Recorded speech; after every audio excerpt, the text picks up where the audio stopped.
Não, tá todo mundo aqui, Paulo. Eu acho que o Junqueira saiu. Tá. Bom, podemos começar então? Pessoal, Por estamos no mim, ar, tô né? Ó, eu tô ok. monitorando. Estamos no ar já. Tá. Posso começar, Sérgio? Por favor. Não, o Junqueira voltou agora. Tá. Quem Bom, começa falando? eu vou começar. Então, Tá bom. estamos aqui dando, assim, iniciando essa live sobre biohacking. Meu nome é Paulo Carneiro. A gente tem uma agência de eventos de conteúdo, de segmentos de criatividade, inovação, mercado de luxo e também agora eventos esportivos, né? E a gente está reunindo profissionais assim muito experientes sobre esse tema de biohacking, que é uma tendência assim na medicina, que a gente gostaria de entender mais. Muita gente ainda ouviu falar, mas não entende. Por isso que a gente trouxe especialistas que vão nos ajudar a entender o biohacking.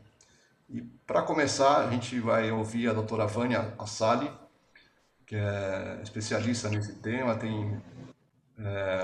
organiza vários eventos, fóruns sobre essa temática e é especializada em nutrologia e medicina personal. Então eu queria ouvir a doutora Vânia Assali inicialmente. O nosso sistema de trabalho hoje vai funcionar assim, cada palestrante, a gente tem 4 palestrantes, cada um vai ter um tempo de 10 minutos. Depois desses 10 minutos a gente vai fazer uma pergunta dos internautas para a pessoa que acabou de falar. E no final a gente vai fazer um debate com os 4 juntos. Mas para a gente ter uma dinâmica, a gente vai começar com 10 minutos iniciais para cada um. Então, começando a doutora Vânia Assali, por favor.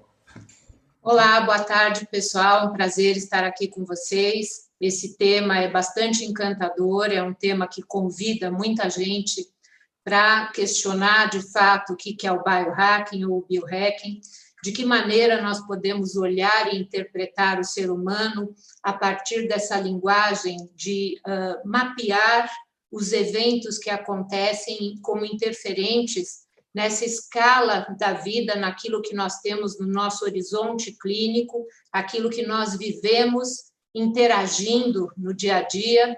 Nós somos, de verdade, um holobionte. Eu chamo isso como um circuito informacional, um grande conectoma.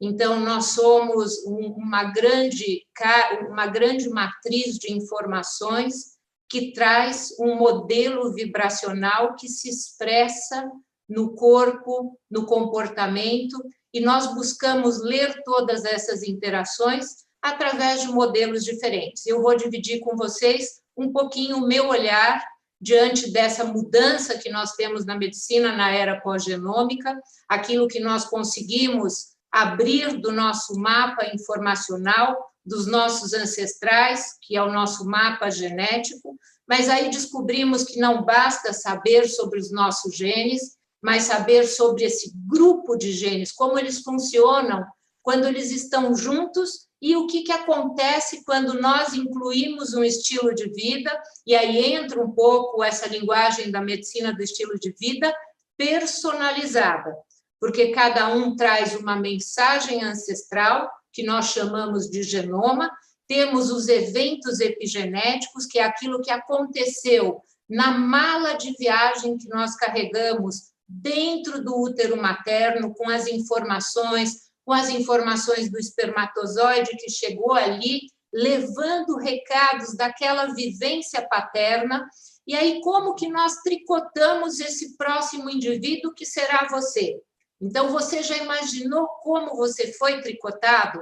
Qual é a matéria informacional que veio dos seus pais e que vai ser colocada para a sua vida através de um programa de informações? Então, nós somos, na verdade, um modelo informacional com alma e que está aí trocando o tempo todo entre amigos, família, um campo. E nós somos holobiontes porque nós estamos em contato com tudo, nos comunicando e interagindo com um bloco de genes que tem determinadas características. No de hoje, nós vamos pensar quem somos nós, quem somos nós como um elemento único, na nossa singularidade, aquilo que nós expressamos de maneira individual. E o que é que nós temos para moldar? De que maneira nós tricotamos essas informações? Nós temos a genética e tricotamos experiências, cérebro, esse computador, né, que lê todas essas informações. E aí, hoje, essa ciência, isso como um bloco de informações. Então, é isso que nós temos nessa linguagem de buscar ler as experiências. Então, quando nós pensamos nessa leitura de um biohacking, quando eu faço exames genéticos, eu busco ler a informação do passado. Quando eu olho a expressão do corpo, escuto, vejo variabilidade cardíaca, respostas do eletroencefalograma, variabilidade da glicemia, tudo isso são modelos de leitura. Como é minha qualidade do sono? Será que eu posso ter modelos de informação da minha capacidade de oxigenar os tecidos? Então, nessa linguagem, nós temos uma leitura possível na população, mas isso tudo também é o resultado dos nossos genes. Tem genes em relação a raças que trazem linguagens específicas, por exemplo, uma população japonesa tem maior dificuldade de digerir a lactose, a população negroide tem genes de hipertensão, tem uma boa força muscular, e aí como isso se expressa na formação dos órgãos, tecidos e naquilo que eu sou, que é o fenômeno. Nós temos uma linguagem hoje para o do espossoma. Então, esse holobionte que capta tudo, ômica, tudo isso lendo você, na sua, e fazer uma linguagem preditiva na medicina sobre riscos e consequenciar o tempo de vida em saúde. Então, nós temos hoje, na linguagem dos sistemas complexos, os sistemas biológicos, que buscam a leitura da grande teia informacional, que é a vida. Então, nós somos, né, um campo de informações, captando tudo que está externo e também as bactérias que moram no nosso corpo, que agem em harmonia, em simbiose conosco, às vezes de uma maneira desbiótica, elas vão captar essas informações. E aí cabe essa linguagem do David Ewen Duncan, que é um jornalista que andou se mapeando. Ele buscou ler essa teia informacional de cada experiência vivida. Então, para nós, né, que buscamos nesse momento da era da ciência, que pode ler informações sobre como nós interagimos, né, como é que nós andamos interagindo com todos os elementos da vida, nós fazemos isso para medir, né, riscos e aumentar a possibilidade de sucesso. Sucesso é viver uma vida plena, executando tarefas de uma maneira eficaz e mantendo qualidade de vida, otimizando saúde e reduzindo a incidência de doenças crônicas precoces. E nós, possivelmente, vamos viver muitos. Então, a ideia de viver antigamente, a expectativa de 120 anos, depois passamos para a expectativa 140, e aí cabe também do mesmo autor essa pergunta, né? Como eu estarei aos 164 anos? Então, vocês se imaginam viver nessa quarta idade? Será que nós teremos saúde? Então, para isso que nós buscamos nos conhecer. À medida que nós nos conhecemos, nós traçamos melhores escolhas. Então, o mapeamento genético, como é que é feito essa linguagem dos nossos genes e como que nós podemos jogar xadrez com esse genoma. Então, aqui, né, todo esse campo do conhecimento, ele passa por uma melhor escolha em diversas vertentes, como é que a minha nutrição, a minha dieta, a adequação de ritmo biológico, de exercício, a conexão social e o equilíbrio de estresse. Aqui é um modelo de um mapa genético, se entrou um vírus, se entrou uma bactéria, se o alimento tem uma reação alérgica, se eu usei antibióticos. Então, essa relação desses genes da microbiota com toda essa informação, alimentos com antinutrientes, com adoçantes, com pesticidas, tudo isso vai existir. E nós sabemos que tudo que acontece no planeta vai refletir na saúde humana. Não existe humano saudável num planeta doente. E nós precisamos... Alimentação para hackear e otimizar sua própria biologia, mente e vida. Esse é o conceito que eu entendo como biohack. Lembrando, gente, que a gente tem um preconceito com o conceito biohack ou biohacking, porque a gente sempre associa, nosso cérebro, né, rápido, devagar, sempre associa com o hacking de hackear propriamente a biologia. E pode passar pode ir para o próximo tópico, no qual a gente entende que o hackear é entender perfeitamente um sistema. Isso na computação tem esse conceito. E a gente acaba que associou com coisas negativas do hacker. E principalmente com a conexão com o cracker. E, na verdade, o hacker é aquele que entende perfeitamente um sistema. Então, a partir do momento que você fala biohacking, é você entender perfeitamente a sua biologia. Não controlar, gente. No biohacking não é controlar a biologia. Hoje a gente não tem recursos para controlar a biologia. A gente entende perfeitamente a biologia e você usa a ciência, a tecnologia e a autoexperimentação para que você possa otimizar a sua biologia. Lembrando, gente, que como todo conhecimento, ele traz aspectos negativos e positivos. Lembrando que a gente tem, sim, uma questão muito conectada com a ideia de uma caixa de Pandora. Por isso que eu sou um dos entusiastas, eu falo muito sobre o tema, sempre com muita responsabilidade, muita ética, porque essa autoexperimentação, ela pode trazer questões como a pólvora ou mesmo a energia atômica. Bem, no próximo tópico é importante entender também de onde vem esse conceito. O conceito biohacking, ele é relativamente antigo. A gente acha que é um conceito novo, mas não é. É um conceito muito antigo, mas o auge dele e o aumento dessa procura iniciou principalmente nos anos 2000.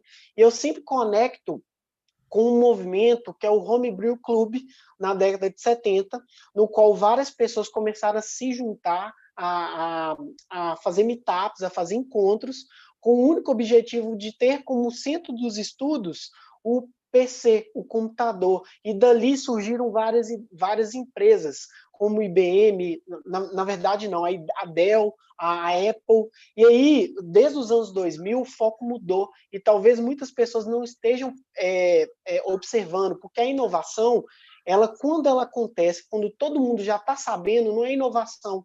E nos anos 2000, várias empresas passaram a ver com o corpo humano como o centro dos estudos. E aí que entra a ideia do biohack. Uma empresa que já percebeu isso é a própria Apple. Hoje a gente tem Apple Watch, a Apple já está vendo esse mercado da saúde. Como diz o Yuval Noah, é um mercado muito importante, muito interessante. Ninguém quer ter menos saúde, todo mundo quer ter mais saúde. E aí, quando a gente passa para outro tópico, a gente entra na questão da lei de Moore, que foi criada pelo Gordon Moore, da Dell, que ele disse, em 1965, que o computador, os softwares, né, os processadores, a cada 18 meses, eles se multiplicariam. E o que aconteceu? A lei de Moore, ela, teoricamente, terminaria no ano que a gente está, em 2020. Só que isso não aconteceu. Na verdade, o que a gente está vendo no processo aqui, e aí eu não coloquei o slide para a gente não perder tempo, existe uma lei chamada Lei de Carson, em que se defende que cada vez mais o custo pelo sequenciamento genético vai ficar mais acessível. A gente vê isso por várias empresas que já estão fazendo mapeamento genético, e eu acredito que nesse ponto a gente entra exatamente no próximo tópico, que é a questão do transhumanismo, porque ao mesmo tempo que você tem do biohack, que é uma questão mais natural, dentro de uma linha biológica, a gente entra no conceito do transhumano, que a gente indiretamente já está a passos para o transhumanismo. Se a gente parar para analisar, saiu na revista Gartner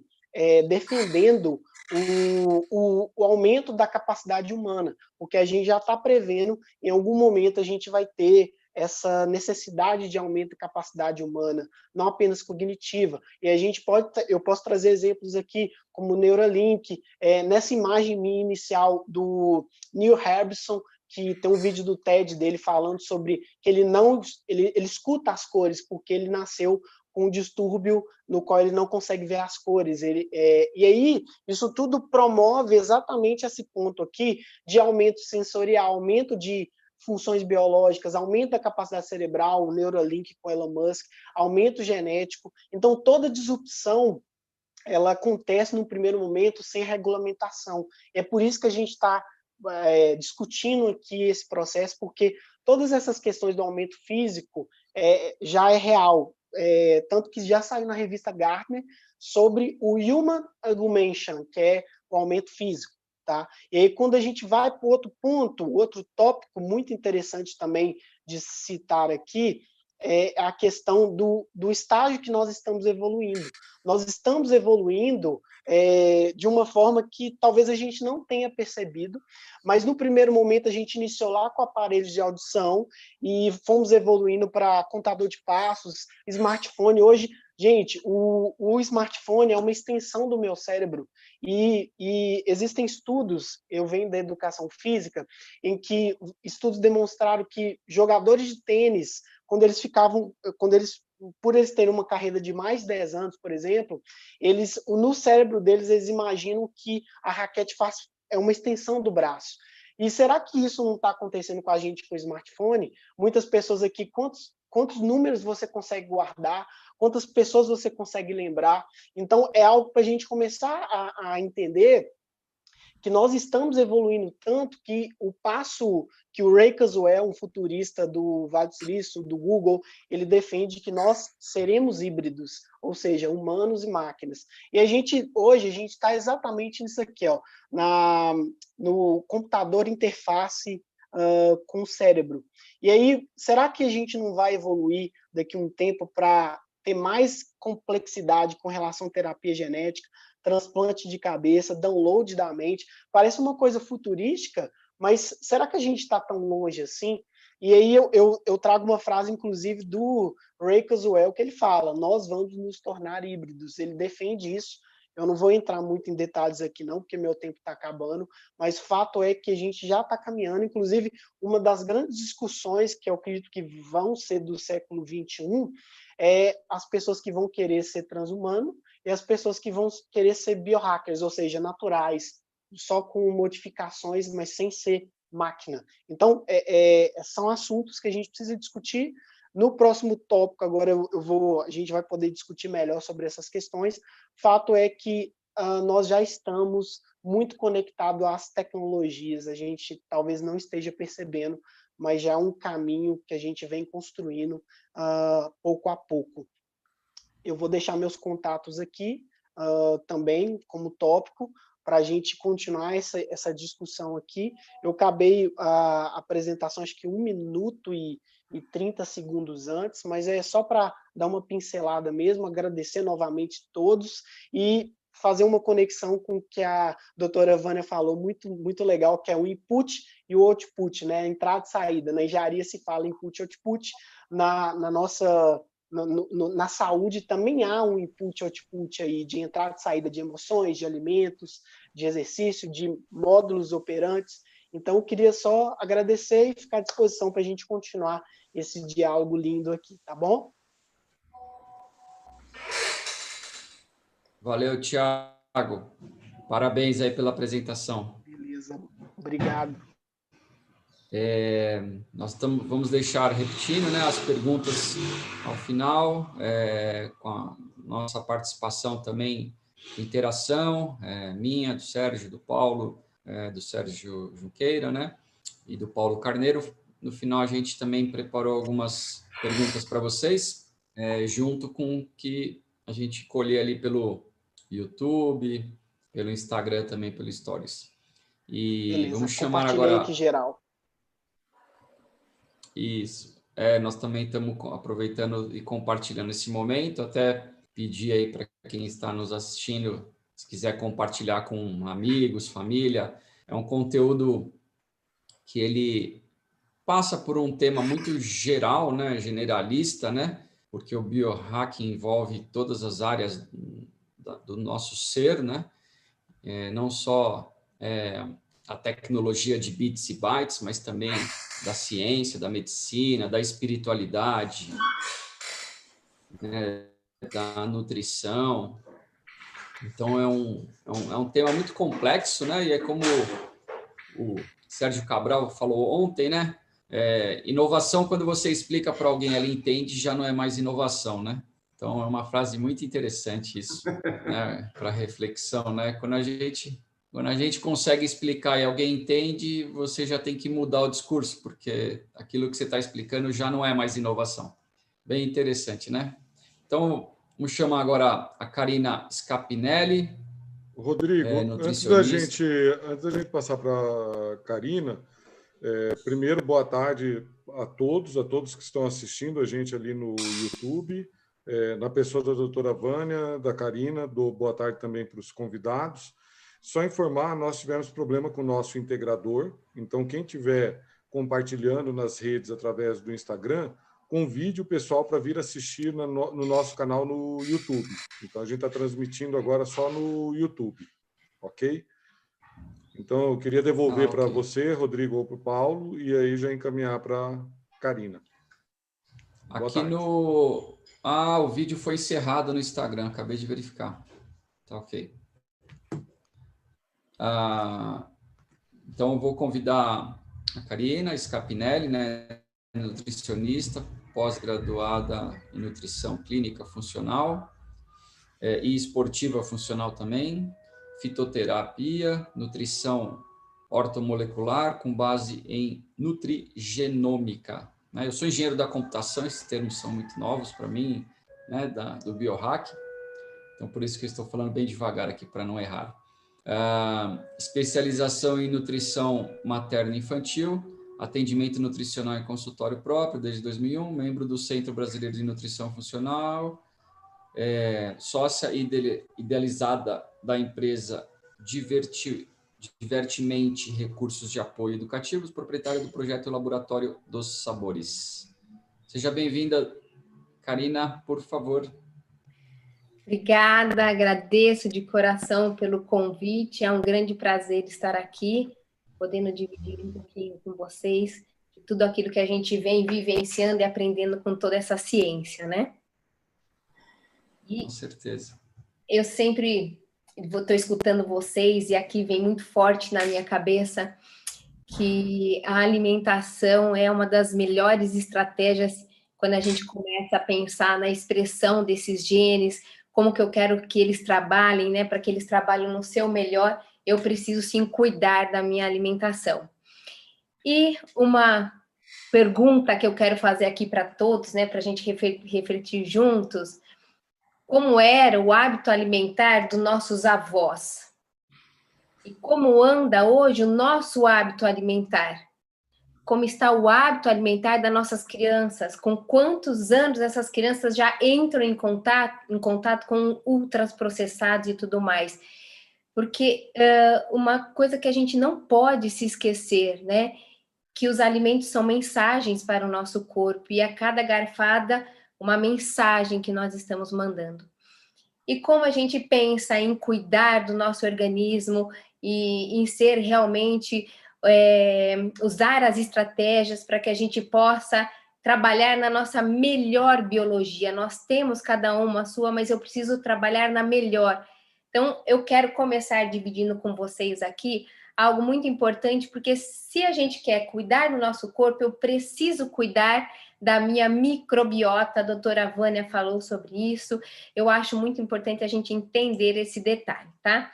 Então, eu trouxe aqui para vocês uma apresentação lúdica, porque eu quero que vocês mergulhem comigo nesse processo, tá?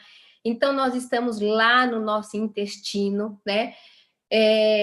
Nós estamos dentro do nosso intestino, na parede aqui do intestino, lá nas nossas vilosidades, aqui o nosso lúmen intestinal.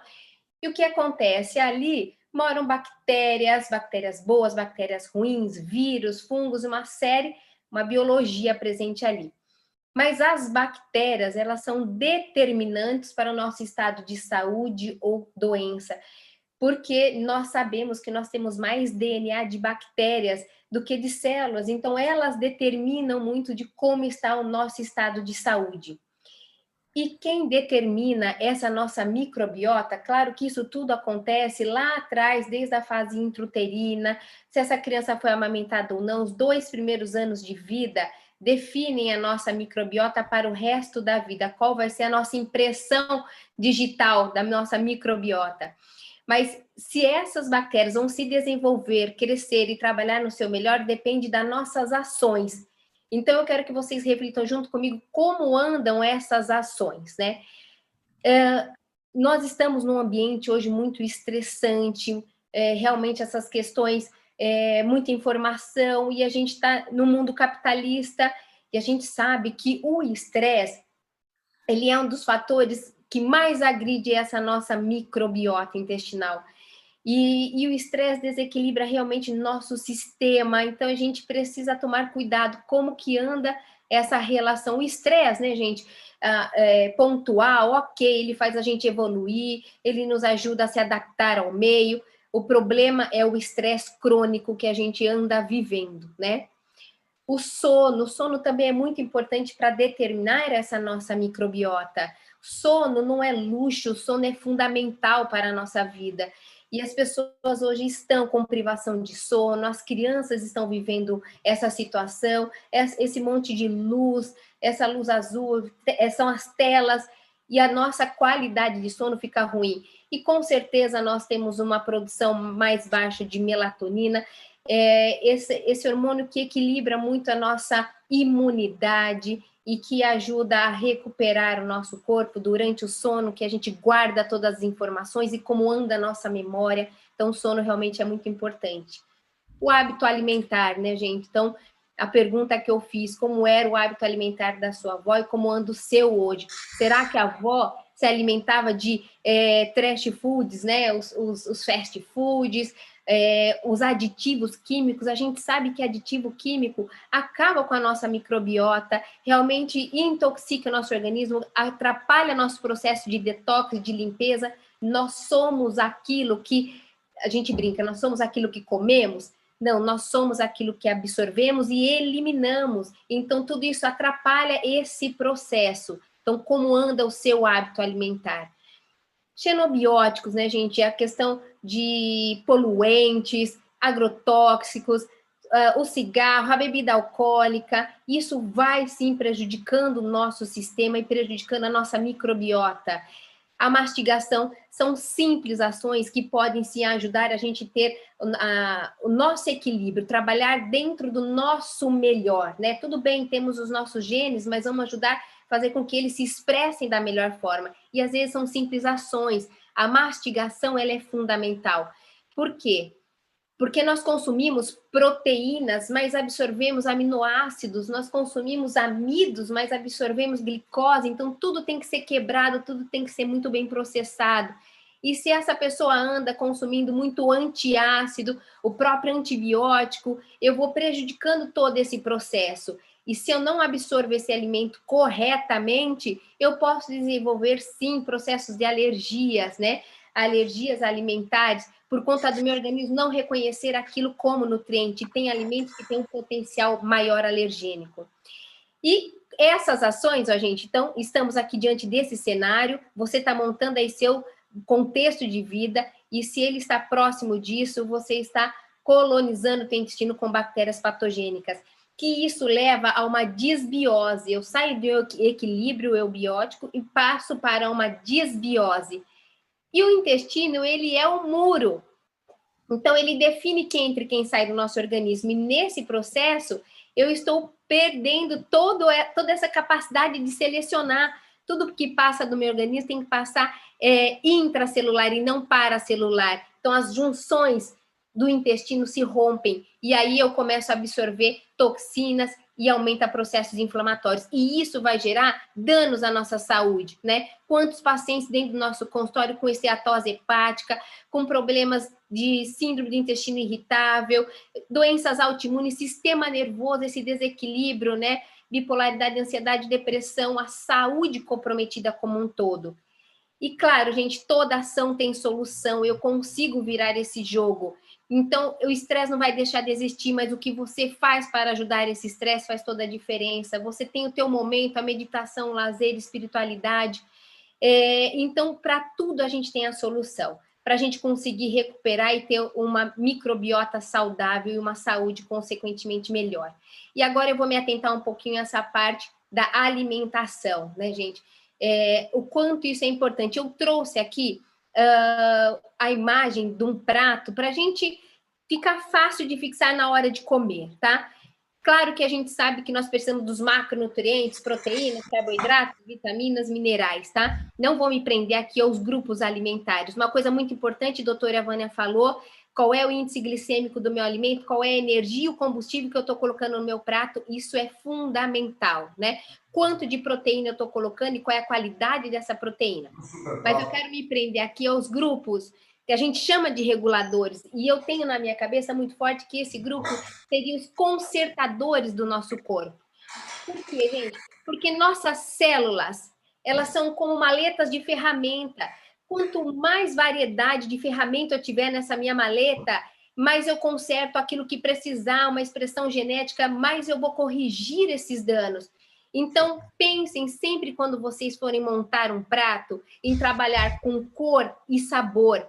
Por que eu preciso saber disso, gente? Porque sabor, cada mensagem das minhas papilas gustativas para o meu cérebro é uma mensagem que eu estou mandando para o meu corpo. E quando eu fico no meu cardápio baseado em carboidratos, em açúcares, eu entro numa via chamada hedônica, onde eu como pelas emoções. Então, eu preciso ativar a via homeostática, que é comer pela fome. E o sabor amargo ajuda a equilibrar isso. Se você tem dificuldade com sabor amargo, treine a papila gustativa, trace estratégias de melhorar técnica dietética, né? Melhore o sabor, prepare de uma forma diferente. A alimentação pode ser saudável e saborosa ao mesmo tempo. As cores verdes, quanta clorofila não tem aí, quanto magnésio preso nessa clorofila que vai ajudar a equilibrar o nosso organismo. Existe um grupo que nós chamamos de brássicas, que tem um efeito maravilhoso no nosso organismo, está presente no brócolis, couve, rúcula, agrião, então, couve-flor, que ajuda muito no equilíbrio dos nossos neurônios, porque são potentes, na verdade, eles são fontes de glicosinolatos, que para o nosso sistema nervoso é um potente antioxidante. A cor roxa, gente, tem muita quercetina, antocianidinas, tem um monte de nutriente resveratrol que são potentes antioxidantes, então realmente faz com que a minha fábrica trabalhe diferente, com que o meu organismo trabalhe no seu melhor. Então, sempre que vocês forem trabalhar, na hora de pensar no alimento, pense em compor um prato completo e saudável. Eu sei que engatei uma primeira aqui, gente, mas é que é tanto assunto que a gente quer falar nessa parte da nutrição, e eu trouxe o que eu acho aqui mais importante para destacar para vocês. Eu fico à disposição para mais dúvidas, informações, espero que vocês tenham entendido esse recado, porque é uma coisa muito importante que a gente precisa lembrar, né? Você faz as suas escolhas, mas as suas escolhas fazem você. Então, eu preciso mudar a maneira de pensar para mudar a maneira de agir. Se eu achar que realmente tudo isso é muito importante para mim, eu sou capaz de mudar. O único que pode nos impedir de mudar somos nós mesmos. Então, acredite no poder dos alimentos, porque eles podem dar sentido, inclusive, às nossas emoções. Obrigada.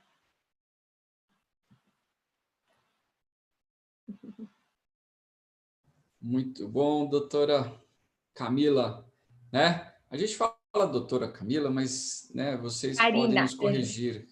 Desculpa, doutora Karina, mas a gente tem que chamar de Karina, né?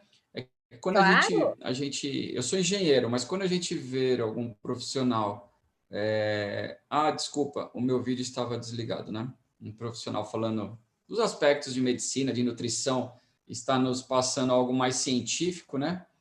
É uma cultura, né? Chamar de doutora, né? Eu não ligo para rótulos, viu, Rodrigo? Então fique tranquilo. Não, tá bom. Aliás, até aproveitando, nós vamos depois colocar as perguntas para a doutora Vânia e para o Tiago. E como a gente teve esse problema da conexão com o distribuidor para o Stories, nós acabamos ali não fazendo a apresentação e lendo os currículos da doutora Vânia e do Tiago. Nós vamos fazer essa leitura quando eu passar as perguntas para eles. Tá bom, pessoal?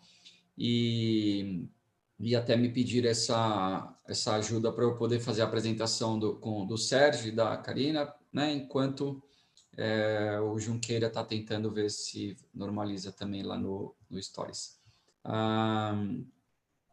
Então, agora eu vou chamar a apresentação do Sérgio Cabral, né? Cavalcante. O perfil dele é @Sergio123Cabral. Físico, engenheiro, biomédico, um dos coautores do Wi-Fi, fundador da incubadora Idea Valley. Tem atuado nos últimos 10 anos na exploração espacial pelo Google X Prize, para o pouso de um robô na superfície lunar, patrocinado pela Intel. Tendo copatenteado nos anos 80 o sistema de topografia cerebral, hoje conhecido como BrainMap. Sérgio aplica os segredos dos gatilhos mentais existentes no cérebro límbico aos seus mentorados para obterem resultados em projetos relacionados ao comportamento digital. Nessa nossa live, Sérgio falará dos principais gatilhos mentais e como eles se comportam na melhoria de performance nos negócios e sua relação com a ética humana. Recentemente, Sérgio e o Dr. Charles Duvoisin fundaram o IBC, Instituto Brasileiro de Ciência e Inovação, para o desenvolvimento de inovações de rupturas no mercado brasileiro. Depois, é isso. Vai lá, Sérgio, pode assumir aí a apresentação. Obrigado, Rodrigo, e boa tarde para todos. Certo? Um prazer estar aqui com vocês. Eu vou falar rapidamente sobre uma parte um pouco diferente do que os colegas falaram, que é uma parte mais relacionada ao nosso software, ou seja, o software humano, né? O que a gente tem embarcado na nossa mente. Vou comentar rapidamente um pouquinho sobre evolução. Mas toda essa nossa conversa começa com o barateamento disso aqui, ou seja, o sequenciamento do DNA. Toda essa onda de biohacking, tudo isso começou... Isso aqui já custou $1 milhão. Hoje, você encontra sequenciamento de DNA por $99, talvez menos. O Google criou uma empresa que só faz isso. Interessante dessa empresa é que você tem sequenciamento de DNA e ela te mostra a sua distância genética e as diferenças genéticas suas para Charles Darwin. Charles Darwin está totalmente sequenciado, fizeram aí os devidos procedimentos e você hoje tem muita informação para começar seus estudos, suas avaliações. Mas nesse processo de biohacking, nós classificamos, nós criamos 4 divisões e agora está surgindo essa 5ª divisão sobre as categorias do biohacking. Uma delas, chamada Gridding, é basicamente a mutação física que é feita com a inserção de objetos, piercings, dispositivos cibernéticos. A internet das coisas deve acelerar muito essa parte. E ela começa mesmo de forma muito experimental, sem regulamentação, como os colegas falaram. Outra categoria é a biologia do faça você mesmo, do it yourself. Ou seja, vão se experimentando, inserindo coisas no corpo humano, que vai desde sensores, que não se sabe muito bem o que está se monitorando, até alimentos e drogas potencializadoras de resultado humano. Uma que está bastante avançada, e eu acho que, como sempre, ela é uma das bases da evolução humana, é a chamada nutrigenômica. Ou seja, recentemente, né, com o desenvolvimento da epigenética, hoje nós sabemos que é possível você fazer uma alteração genética a partir da alimentação. Você promove realmente mudança no DNA a partir de padrões alimentícios, e isso caminha bastante. E uma que está já a nível comercial é a que a gente chama de quantificação própria, ou seja, os relógios, sensores de pulsação, de oximetria. A gente está começando a embarcar glicemia também. Nós estamos começando a embarcar sensores no corpo humano, mas a gente não tem muito o que fazer com essas informações que já não tínhamos nas décadas passadas. E, por último, essa quinta categoria que tem surgido é a categoria dos gatilhos mentais. Ela nasce na neurolinguística, certo? E ela é muito poderosa no sentido de você estimular padrões de reflexos comportamentais e que também trazem resultados biologicamente falando no corpo humano, que são através do estímulo, que ocorrem através dos estímulos do disparo desses gatilhos. Esses gatilhos são muito usados, principalmente no marketing digital, no marketing político. Nós vimos, principalmente nas eleições do Barack Obama para cá, com um pico na eleição do Trump, o uso desses gatilhos mentais na política. Ou seja, conseguiu-se determinar padrões de comportamento numa sociedade através do estímulo verbal, e hoje isso se aprofunda ao uso de cores e assim por diante. Você tem... diariamente a gente vê, por exemplo, nessa live, os produtores usaram um gatilho mental muito poderoso, que é o gatilho mental da expectativa. Ou seja, você anuncia antes, você dá a informação antes, você ativa o cérebro límbico para que ele tome determinadas ações. Ou seja, nós temos um conjunto de pessoas nos olhando agora que foram ativadas por esses gatilhos. As ferramentas de marketing digital hoje são muito poderosas e elas têm sido utilizadas sem um padrão de regulamentação, sem um padrão, sequer uma base mínima do código de ética. O gatilho mental da escassez, que você diz, olha, só tem 10 vagas para o curso, ou compre agora, porque só tem essa promoção, só dura até às 11 horas. Isso gera uma série de comportamentos que até repercute no nosso padrão alimentar, porque o corpo fica tentando compensar esse tipo de estímulo, principalmente gerando ansiedade, gerando depressão, e essas ferramentas são usadas.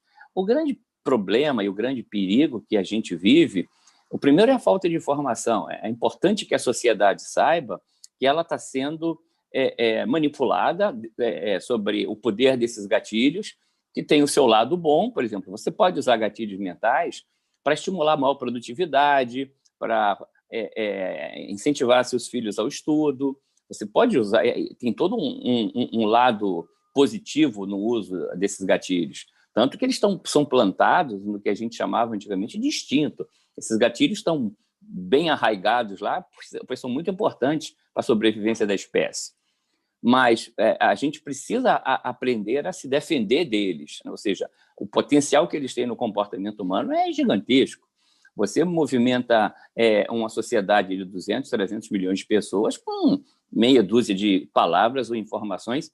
A gente viu isso acontecer no passado para fins terríveis, e o que acontece hoje é que a gente tem a disponibilidade dessas ferramentas de manipulação do nosso software, do nosso firmware, e eu acredito que esse próximo passo em termos de evolução ele ocorre justamente aprimorando o software humano. Não dá mais para a gente viver num compasso de tantas mudanças ambientais e esperar a natureza fazer o seu processo evolutivo.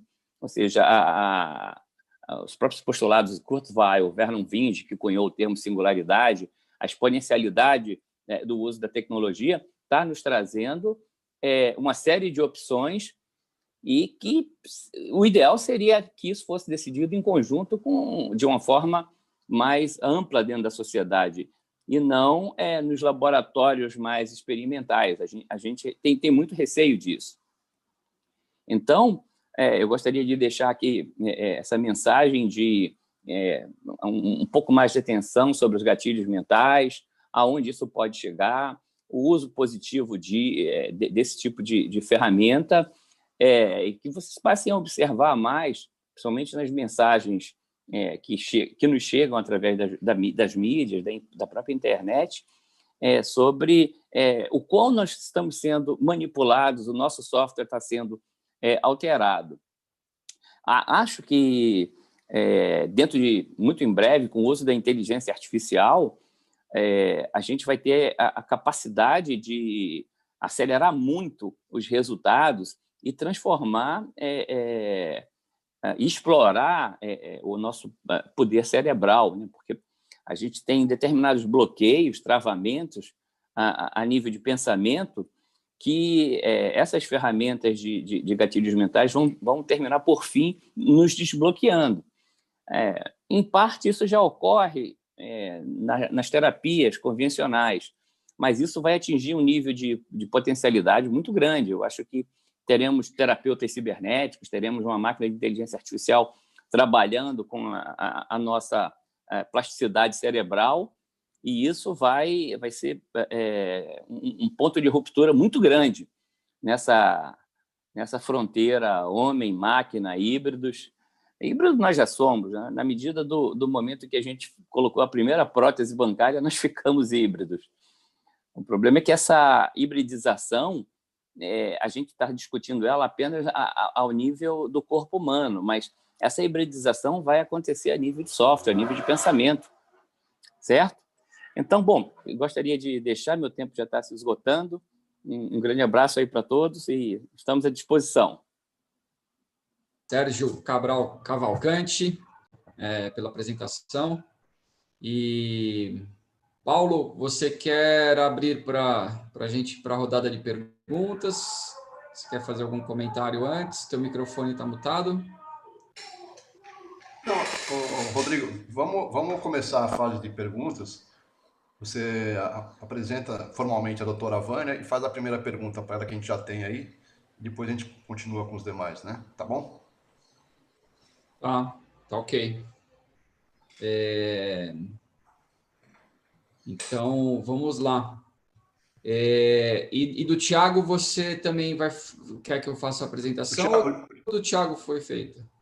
Não, o Thiago eu faço a apresentação dele depois, tá bom? Tá bom, tá bom. Então, vamos lá. Doutora Vânia, eu estou aqui já com uma pergunta e eu gostaria que a senhora também me ajudasse, por favor, com a sua biografia, tá? Eu vou falar bem lentamente, se tiver alguma dúvida, eu te pergunto, tá bom? O seu áudio está mutado, doutora, tá? Se quiser deixar ligado, já fica no gatilho. Falando em gatilhos mentais. Pronto, voltei. Ok. Então, o CRM eu não preciso falar o número, né? Se a senhora quiser, eu falo. Não precisa, não precisa. Você quer que eu coloque, mais ou menos, para já te facilitar? Pode ser a doutora endocrinologista, né? Se quiser fazer a apresentação, pode. Eu posso fazer também, a senhora me corrigindo. Né? Não, acho que te facilita. Então, na verdade, eu fiz endocrinologia, fiz a nutrologia, minha busca pela medicina do estilo de vida me trouxe a linguagem da genômica nutricional, e através de um grupo que é a medicina funcional, eu acabei entendendo os modelos biológicos, e hoje isso está muito evoluído. Então, da endócrino, nutrologia, medicina funcional, a era da personalização, é isso que a gente está vivendo nos últimos 30 anos. Nos últimos 15, isso veio muito mais aflorado, depois que nós abrimos a caixa preta do genoma. Eu sou diretora científica da Latino American Lifestyle Medicine Association e aqui diretora do Instituto Assali Medicina Personalizada. Então, dou várias palestras, trabalho com, e dentro dessas palestras, tá, que vai acontecer agora dia 26 e 27, com um pré-congresso também todo online, dia 25. Então, genômica, expossômica, metagenômica, microbioma, toda essa linguagem de ler o indivíduo na sua singularidade. Perfeito aí. E a formação passou pela Unesp, USP, Abram e Albert Einstein, né? A parte acadêmica e também membro titular na Sociedade Brasileira de Endocrinologia e Metabolismo, né? Bem interessante assim. Mais alguma coisa, doutora Vânia? Não, só isso. Tá bom. Tá, a pergunta aqui, né? Então, peraí que mudou a página. E a questão... Cadê a minha perguntinha? Em relação às doenças do corpo, né, que muitas vezes ouvimos ser hereditárias, né? As doenças como câncer, né? Doenças mais comuns de a gente ouvir a hereditariedade, né? Que vem pela genética. Mas as doenças da mente também sabemos que tem uma relação com os antepassados, né? Depressão, né? Enfim, as doenças mais comuns. Assim, a gente de vez em quando escuta, mas o avô, a avó tinham depressão, o psiquiatra faz essa pergunta, né? Mas e o conhecimento da inteligência, né? Será que também, né? Pais inteligentes, os filhos recebem genética dessa inteligência, pais que são ignorantes de conhecidos, quando nascem têm mais facilidade para falar 10 línguas, né? Acho que é mais fácil isso, para a gente não ficar falando de inteligência ou burrice ou ignorância, né? Alguma coisa assim, né? Então, cientificamente é provado isso, né? Que a inteligência é hereditária, e isso tem alguma relação com a genética, aí eu vou falar devagarzinho, que são os termos da sua apresentação, né? Quando a doutora explica a questão do feto, né? A relação que vem da formação de toda essa genética, essa carga, né? Então, essa questão da inteligência ser hereditária, ela tem a relação com a genética epigenética, com o endofenótipo e com o fenótipo, né? Que a gente está construindo ali, dá para a gente decifrar isso? Talvez até se pudesse explicar de novo esses 3 termos ali naquele slide. Vou explicar de novo para ficar mais fácil. Então, assim, quase todas as doenças se definem pela interação gene, ambiente, estilo de vida. Então, aquilo que nós trazemos dos nossos ancestrais são blocos de genes que têm algumas particularidades, nós chamamos isso de polimorfismos, e isso hoje é lido nos testes genéticos que nós temos para conhecer nossa saúde em relação a testes que vêm aspectos nutricionais, do esporte, de predisposição a doenças, e, por exemplo, um 23andMe, mas tem outros testes, tem vários testes aqui sendo colocados no Brasil, com uma disponibilidade até em valor, não é tão absurdo como era. E hoje, né, nós entendemos esse ser humano como esse modelo de conectoma. Nós temos uma série, né, eu falo que nós somos um algoritmo com alma. Então, por quê? Porque o tempo todo nós manifestamos redes informacionais desse cruzamento. É isso que faz, por exemplo, as questões assim de grande impacto, como uma doença genética, uma síndrome de Down, ela é menos flexível do que um diabetes.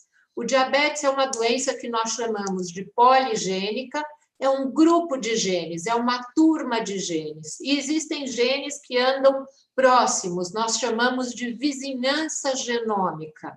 Quanto mais perto aquela turma anda, mais ela conversa. Então, perto do bloco de genes de diabetes, nós temos daquela coisa da gordura do fígado, da esteatose, temos o de doença cardiovascular, doenças como hipertensão arterial. Então, existe um grupamento de genes que, à medida que eu coloco um gatilho ambiental, uma escolha nutricional constante, com uma soma de erros no meu dia a dia. Então, aquilo que foi falado pela Karina muito bem, né? Nós escolhemos, mas as nossas escolhas, nós definimos as nossas escolhas, mas as nossas escolhas nos definem. Então, essa questão do fenótipo e das doenças, existe dessa interação entre o que eu escolho no dia a dia, aquilo que eu sempre mando, eu falo que eu mando recado para o genoma, a gente telefona para o genoma: oi, genoma, aqui tem um pacote de alimentos ultra refinados com um volume de sódio mal proporcionado de macronutrientes e micronutrientes, uma proporção ruim, grosseira. Eu vou aumentar a expressão de genes inflamatórios, de genes de diabetes, como fizesse uma onda que traz a doença. A onda que traz a doença é um cochicho da matéria. Existe um cochicho, um ruído. Isso é o endofenótipo. É o que acontece de eventos bioquímicos a partir daquela interação. Telefonei para o genoma, os genes inflamatórios escutaram, os genes de diabetes escutaram. Oi, oi, oi, tudo bem aí? Vamos manifestar glicemia alta? Vamos aumentar o LDL? Vamos oxidar o LDL? Então, vamos fazer uma turma de expressão que traz a doença. A doença é o fenótipo, né, de um órgão doente, um fígado doente. É o fenótipo da esteatose hepática. Um pâncreas doente, é um pâncreas disfuncional. Este é o fenótipo daquele órgão. E o meu fenótipo? Eu posso ser um fenômeno, que é uma pessoa manifestando doenças diferentes em vários órgãos. As minhas artérias cerebrais podem ficar absolutamente ressentidas com essa dieta frequente em que eu telefono para o genoma, xingando o genoma todo dia e trazendo o pior de mim.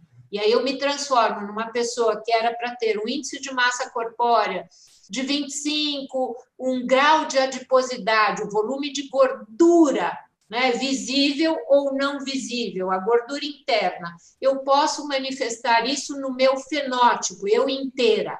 Aí eu com calvície, uma pele cheia de ruga, cheia de mancha, com acne, aquilo que você me vê é o meu fenótipo, é a manifestação de um conjunto de escolhas que traz um envelhecimento avançado ou uma idade cronológica de 59 anos, mas com uma idade biológica ou uma idade epigenética reduzida. Quanto à questão dos genes da inteligência, nós temos questões que são muito mais da epigenética, que é esse modelo nutricional, como nós tecemos o material biológico e a neurocircuitaria e o ambiente que acolhe esta criança nos primeiros anos de vida. Então, nós temos o projeto 1000 Dias, que é o projeto pré-gestacional, pré-concepção, porque ele está cuidando da epigenética, da reedição do genoma. Eu vou reeditar, porque a epigenética ela não fala de mudanças na sequência do genoma, mas ela fala daquilo que vai ser expresso desse genoma. É como se fosse um ioiô que desenrola e enrola, guardando segredos ou manifestando o melhor ou o pior de mim. Então, quando eu faço o termo epigenética, ele fala da manifestação do que vai ser transcrito como se fosse um código de barras que vai ser lido a partir de um PIN que é colocado, são as questões da metilação, acetilação de estonas. A estona é como se fosse o ioiô, e eu abro e leio aqueles genes que estão abertos ou fecho a leitura enrolando esse ioiô. E nessa questão do comportamento, do psiquismo, nós temos, sim, um pacote de doenças psiquiátricas, que inclusive hoje é lido, tanto quando nós fazemos os testes genéticos para escolha de droga, né, que é a psicofarmacologia, ela vai falar um pouco de roteiros que nós temos ali, como se fossem linhas de metrô com certa dificuldade. Não passa o metrô ou não abre a porta na hora que nós temos aqueles genes que têm receptores mais fechados, Ou é um gene que entra muito determinado nutriente, determinada proteína, mas não consegue sintetizar serotonina, ou tem uma hiperativação da dopamina. É isso que vai manifestar um comportamento, adicção, essas questões da recompensa, o vício, a adicção à droga. Uma vez que você é exposto, você se torna mais vulnerável. Em genética, a gente fala de campo de vulnerabilidade. Ela não é um destino. Genética não é destino, ela é uma predisposição, ela é uma vulnerabilidade. Então, se eu vou pôr uma criança num ambiente adverso, com pais hostis, não foi... A gente fala muito que o amor importa muito na primeira infância, a vida inteira, mas na infância demais, porque é como a gente vai fazer o balanceamento do estado de alerta versus restauração. Essa neurocircuitaria harmônica na infância e adolescência vai trazer uma definição mais adequada do que eu vou ser. E claro que momentos de trauma e momentos de oscilações hormonais trazem muito a manifestação da doença psiquiátrica latente. Então, é claro, nós temos um pacote de viagem de genes, temos a epigenética, que é a mala, que foram colocados coisas, alimentos bons, emoções boas, um bom acolhimento, e aí o que vai ser o meu fenótipo de cada órgão, das reações químicas, e lembrando do que a Karina colocou, que é a microbiota, que é uma tradutora simultânea, ela faz a tradução simultânea da experiência. Ai, nossa, entrou aqui uma batata frita com pastel.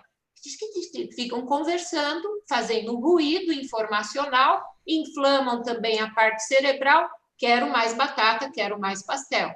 E aí você vai dar alimento aos animais. Eu falo que você alimenta a bicharada. Então, a gente tem que tomar cuidado com o que a gente oferece na infância, porque você traz um ruído da microbiota, a fofocômica, né? A gente entrou aqui, queremos mais doce, queremos mais doce.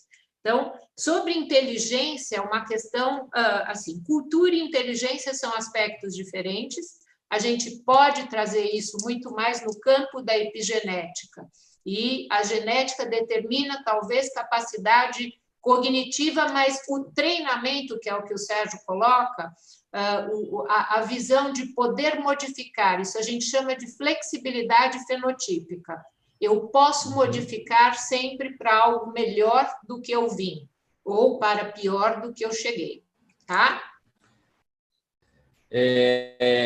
Muito obrigado aí pela completa explicação. Assim, dentro desse, pensando como genética, né? Uma das dúvidas que surge aqui, a gente está vivendo num século que ele vai ser marcado pela quantidade muito grande de pessoas idosas, né? Acima de 50, 60 anos, um volume maior do que aos jovens, né, e adultos.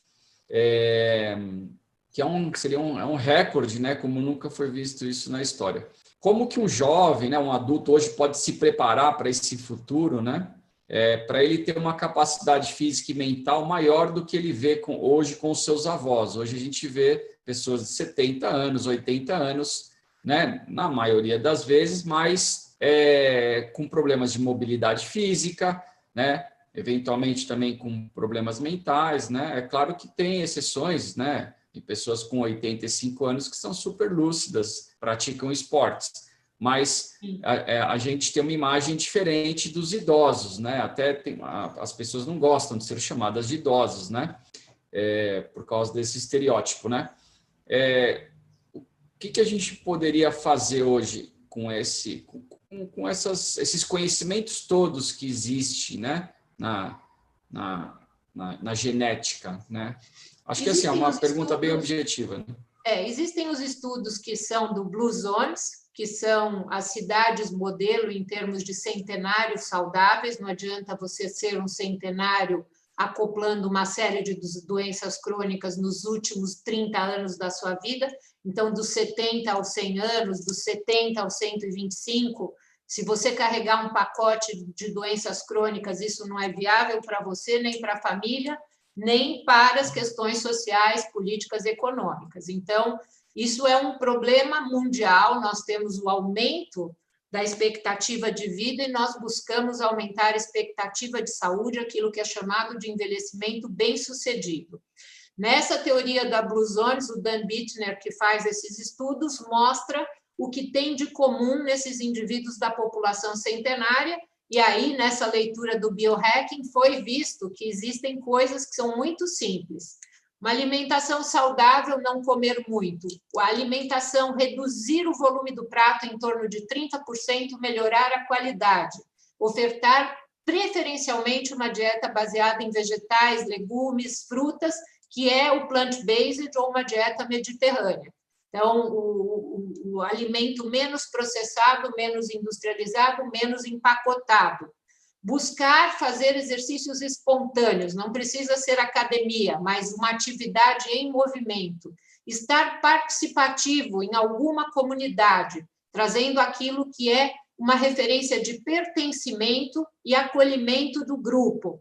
Qualidade de ritmos biológicos, que é muito importante, e estar colocado dentro de um gerenciamento de estresse. Essas pessoas viram assim que entre eles funcionam melhor quando eles estão apoiados socialmente. Então, o isolamento é um grande modelo de envelhecimento em termos cerebrais. A comunidade, o acolhimento é um alento para essa neurocircuitaria do medo imaginário do idoso. Então, fazer parte de algo, ter projetos, buscar desafios constantes. Então, manter o movimento, a parte muscular, que o Tiago deve saber muito bem, não só o exercício aeróbio, mas um desafio em força para manter musculatura. Nós temos uma série de sinalizadores mensuráveis no exercício físico. Então, quando nós pensamos em envelhecimento bem-sucedido, nós falamos de patrimônio de saúde, traçados através dos pilares da medicina do estilo de vida. Qualidade de sono, gerenciamento de estresse, alimentação, pertencer a uma comunidade. Tudo isso pode parecer um sonho, mas o que a gente vê na medicina personalizada, a gente enxerga o que é pior em você e o que é melhor em você. Para mim, é ritmo biológico. Eu fico muito aqui na clínica, fico até tarde. Eu tento fazer reparos através de suplementos específicos para pagar as minhas contas de um desafio constante de tentar dormir antes das 2 da manhã. Então, é claro que eu vou ter alguns defeitos, você vai ter o seu, quem está me escutando e para quem eu estou respondendo, identificar e tentar fazer pequenas mudanças. Tomar um chá de camomila, um suplemento específico, o D-limonene, usar um óleo essencial, coisas que vão tentando se comunicar com os nossos defeitos, fincados através de um estilo de vida que modificou a minha adaptação ao mundo do modelo humano original, que era dormir no escuro e acordar no claro. Então, esse é o meu defeito. Eu tenho uma nutrição boa, faço grande parte dos meus desafios intelectuais no estudo. Então, tem muitas coisas que a gente enxerga em nós que precisa estar melhor.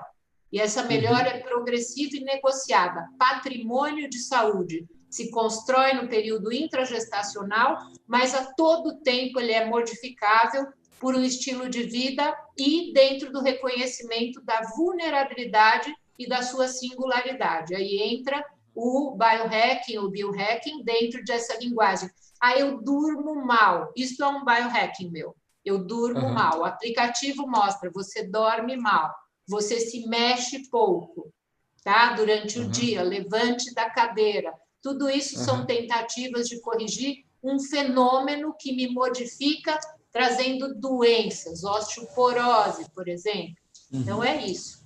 E tem uma coisa que eu ouvi falar hoje de manhã, inclusive, numa live sobre construção, né? Construção civil de kitnets. E nessa live, eles falando das pessoas que têm os seus objetivos, né, pessoais, que querem cumprir as metas, e você falando, né, de a gente melhorar com a alimentação, com a espiritualidade, os óleos essenciais, né, chá, e a pessoa ela tem o melhor e o pior dela, né? e eu ouvi um termo hoje de manhã que chama despiorando. A gente não precisa ficar melhorando. Se a gente despiorar, já estaria ótimo, né? Você despiorar, né? Um termo assim que eu nunca tinha ouvido falar, né? Você não precisa, né, ficar alucinado que você precisa ser uma pessoa melhor, por exemplo, na alimentação e comer verduras. Mas você pode despiorar, né? Você deixar de comer só carne, por exemplo, né? Exato. Então, talvez o despiorar seja um gatilho mental mais motivador, né? Certo. Você não faz exercício físico, fica só sentado. Pô, mas e se você despiorar, se você ficar em pé um pouco, né? Subir de escada ao invés de elevador, né? Na tua casa, né? Legal, muito obrigado. Obrigado, doutora Vânia. O Paulo agora acho que vai fazer a apresentação e perguntas para o Tiago, né, Paulo? Foi isso. Parabéns. Obrigado, doutora Vânia. Foi ótimo aí, Rodrigo. Vou apresentar rapidamente aqui o Tiago, que faltou. O Tiago Pereira é mineiro, profissional biohacker, fez faculdade também de Educação Física, é consultor de inovação e estrategista de novos negócios e pioneiro no conceito de biohacking e health no Brasil, né? E tem uma pergunta, então, para o Tiago, dentro do que foi falado, como que a parte física, né, pode ajudar, assim, a performance do ser humano para evitar um estresse mental, um estresse físico, entendeu? Chegou essa pergunta para a gente aqui.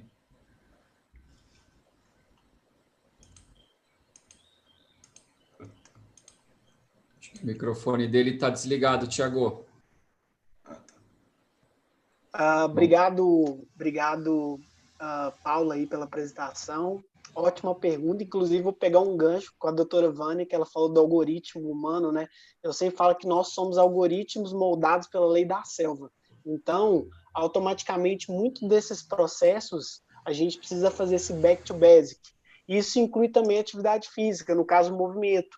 É só a gente imaginar como é que os nossos ancestrais viviam sob a lei da selva, sendo que a lei da selva tem uma regra, sobrevivência. Então, o nosso cérebro foi moldado dessa forma e o movimento é extremamente importante nesse processo. E aí, claro que a gente tem vertentes, né?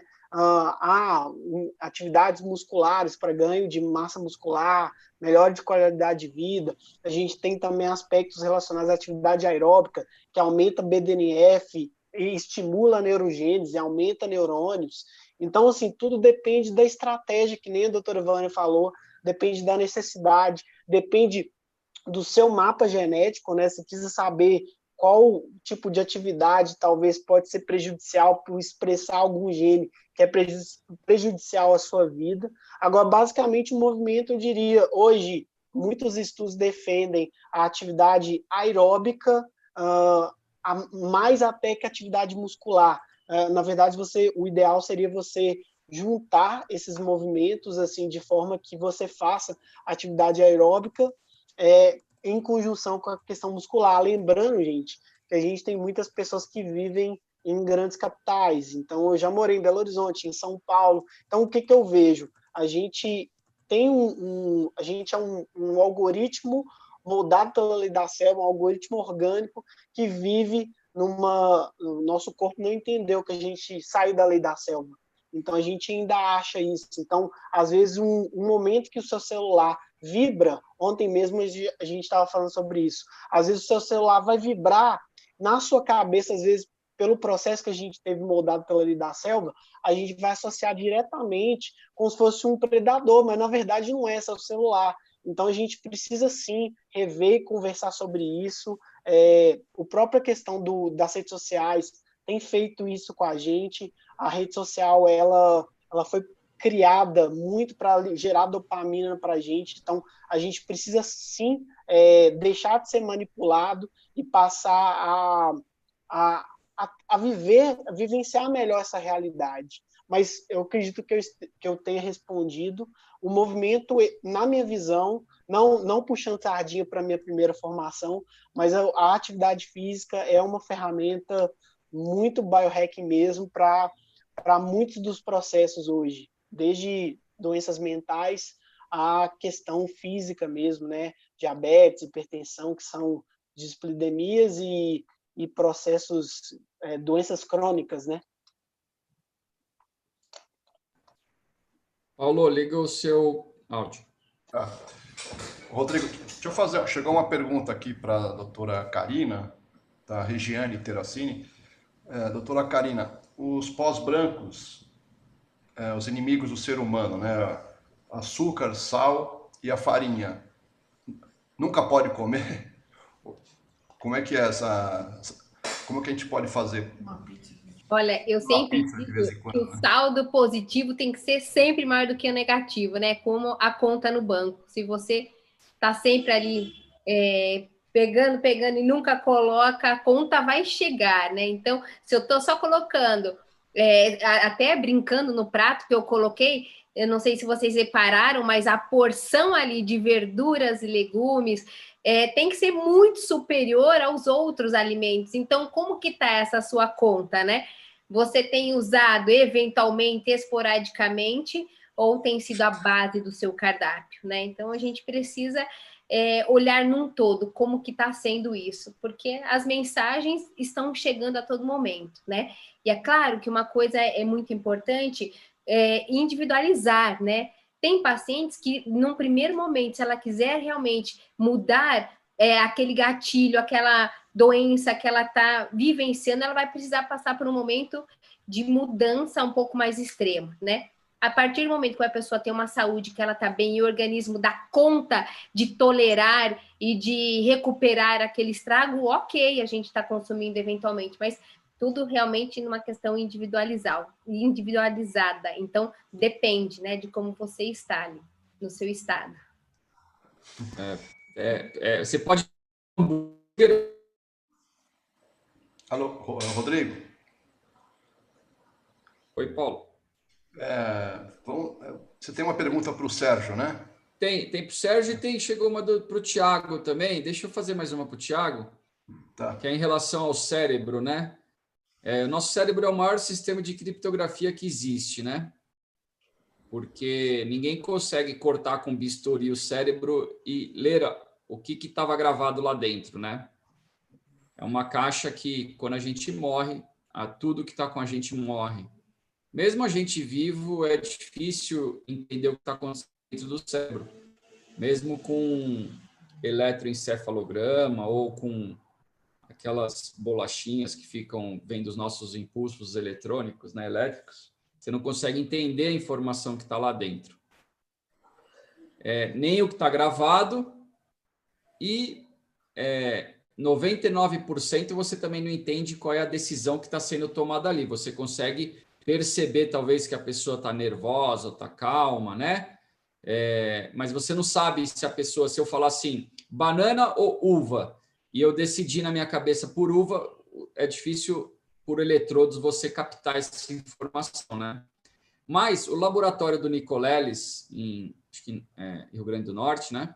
Eles estão fazendo experimentos com macacos e macacos controlarem macacos. Então, um macaco aqui, um macaco em outro país, com eletrodos implantados, né? Não eletrodos de bolachinha, e conseguirem um macaco controlar um outro macaco, né? Eu tenho um vídeo desse gravado de uma apresentação que eu fui deles, tá no YouTube aqui, eu posso compartilhar depois. Mas a pergunta para o Tiago é possível, ou em quanto tempo será possível a gente ler o cérebro?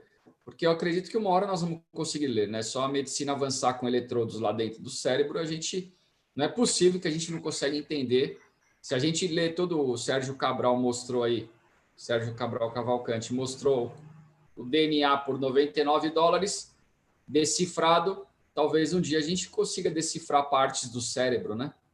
Quanto tempo você acha isso? Ou você acha que nunca vai ser possível isso com biohacking, alguma coisa assim?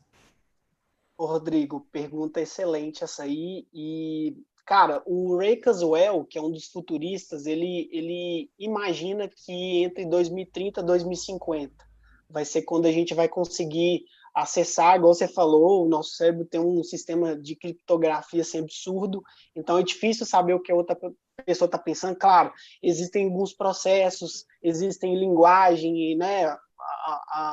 Tem um livro que eu gosto muito, que é o Rápido e Devagar, que fala, né, que nosso cérebro funciona rápido e devagar. 5% rápido, 95% na verdade, o contrário, 95% rápido e 5% devagar, porque na maioria das vezes, nosso cérebro foi moldado para não gastar energia.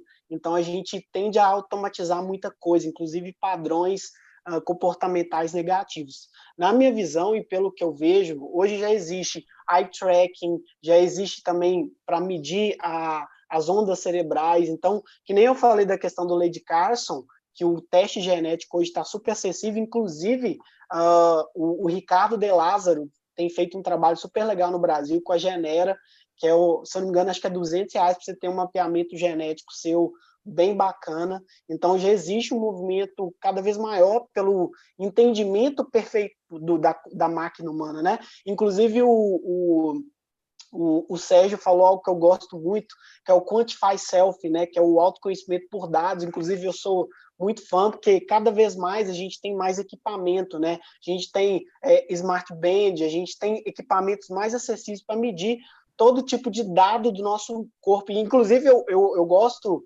do jeito que a doutora Vânia falou, claro, médica, eu gosto de, você que é da TI, é como se fosse uma linha de dados, né? Quem tem diabetes já inicia uma linha de dados já predisposto para ter diabetes, e aí vai se colocando cada vez mais dados ali, até que a pessoa venha desenvolver um diabetes por completo. Então, essa relação ela é muito interessante.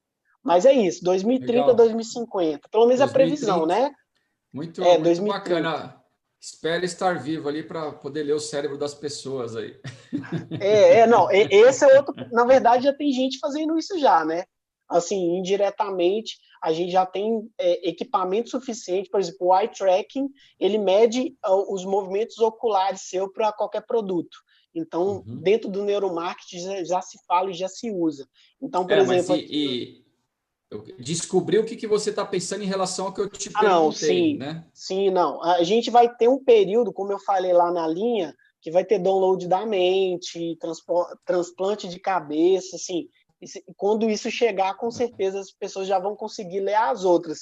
Só que aqui negócio ético, né? Que o Sérgio falou muito bem aí, que a gente precisa trabalhar essas questões éticas, porque quem programa a máquina quase sempre somos nós. Talvez nós não vamos ter robôs no futuro, nós vamos ter transhumanos, né? Com certeza. De um jeito muito melhor do que robôs, né? Porque é difícil fazer um robô, alguma coisa de lata, se parecer com um humano, por mais que tenha textura até de pele. Hoje, com tecnologia, você conseguir um humano fazer o upload de uma informação para um humano. Pois é. Você criou quase que um robô ali. Tem uma série, a ficção científica, ela brinca muito com a realidade, né? A nossa imaginação. A série Uploid do Amazon Prime brinca com isso, desse download da mente. Uploid, isso. Download da mente. Como é que soletra? O Uploid é como se você fosse fazer... Não sei se eu estou falando certo. O piloid com Floyd, tá? Isso, exato. Então, é difícil, cara, é difícil. A gente precisa... Eu acredito que a gente tem que evoluir muito para a gente poder discutir eticamente todo esse processo que nem eu falei no início, é uma caixa de Pandora, a gente precisa discutir, regulamentar, e porque não é algo para brincar, sabe? É muito gostoso conversar sobre tudo isso, só que é muito perigoso quando isso existir, né? Exato, porque nem todo mundo tem a boa... Nem todo mundo tem a intenção de construir um novo mundo, um mundo melhor. Então, é algo certeza. Que a gente precisa se unir, conversar, discutir cada vez mais. E agradeço o Paulo aí pelo convite, tá? Legal. Eu vou fazer a pergunta para a Karina, mas eu vou completar mais uma coisa que você falou. Tem a questão dos deepfakes, né? É só um comentário, tá? Os deepfakes, né? Quando a voz... os deep web, deepfakes, né? Que você sintetiza a voz de um jeito que parece aquela pessoa falando, né? Ou pega a voz dela, né? Lê essa informação, joga num algoritmo de IA, Sim. E você modifica o que a pessoa está falando ali, né? Para uma outra frase com a mesma voz, mesmo tom, timbre, enfim, né? E isso, o rosto também, você pode manipular a boca mexendo Sim. E ter a impressão que ela é aquela pessoa. Resumindo, você pode fazer uma chamada de vídeo, um pai para uma criança de 5 anos, e o pai é todo deepfake, e falando para a criança sair de casa, abrir a porta de casa, Sim, etc. Né? sim.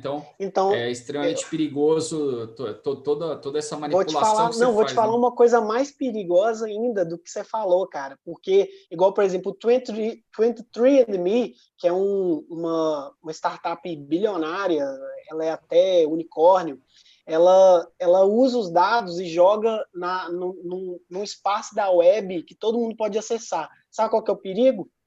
O perigo é, no futuro, as pessoas usarem o seu material, a informação do seu material genético, é uma informação muito sensível, muito perigosa, para talvez cometer até crime. Quem falou isso foi a Isis H, que é da Portunus e que trabalha com CRISPR. Então, é algo que a gente... É o que eu sempre falo com as pessoas, gente, tem que ter ética, a gente tem que entender esse poder que está nas nossas mãos para não ser uma pólvora nem uma energia atômica. Eu sempre falo isso. Com certeza aí. Rodrigo, obrigado, Thiago. Gostaria de acrescentar, o Thiago falou bastante também do Kurzweil. Tive a oportunidade de estar com ele durante, não só na Singularity, mas no projeto do Google Lunar, e há uma experiência relatada no livro The Spiritual Machine, ou RE Spiritual Machine, do Raymond, que fala sobre leitura de cérebro. Então, os caras pegaram os ratos e treinaram esses ratos no caminho de um labirinto e fizeram a leitura da rede neural deles através de um feixe de positrons. E pegaram ratos que não estavam treinados naquele caminho do labirinto e fizeram um download de campo magnético e subpartículas atômicas. Tem lá um detalhamento sobre isso. E o super interessante da história é que os ratos que não tinham sido treinados conheciam o caminho do labirinto. Então, isso está levando assim, levou, né, na época, não é um experimento muito moderno, é um experimento meio que a gente chama de ciência bruta, né? Assim, alguém acha que aquilo funciona, então faz um teste. Tem uma outra experiência que transforma você temporariamente num savant. Né? Savant em francês quer dizer iluminado. Se você pesquisar no YouTube, você vai ver essa experiência. Você coloca um ímã gigantesco e dá um pulso numa certa frequência. E o interessante é que a sua memória, aquela memória que a gente viu em filmes, da pessoa decorar páginas amarelas, decorar catálogos gigantes, você fica savant temporariamente. Durante um período aí de 10, 15 minutos, a sua memória dá um boost assim, terrível.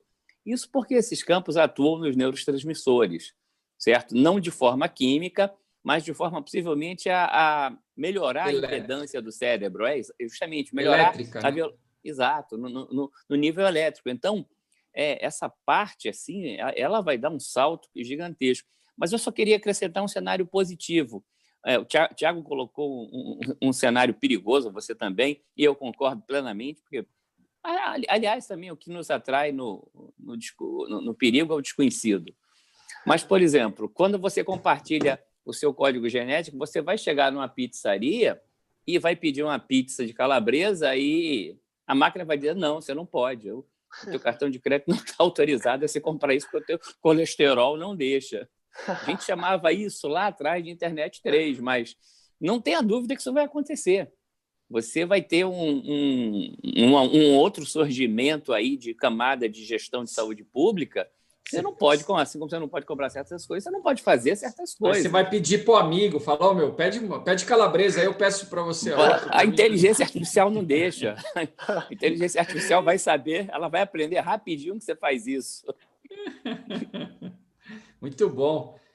Sérgio, eu vou te fazer pergunta, mas eu vou antes só fazer uma última com a Karina, porque tem duas aqui, eu vou juntar em uma. Karina, é sobre o biohacking com burnout, né? Como que o biohack pode ajudar as pessoas a prevenir o burnout por causa dessa carga de pressão no trabalho, etc. e tal. Que eu acho que tem a ver com a outra pergunta também, que fala com a importância de consumir esses produtos mais saudáveis, né?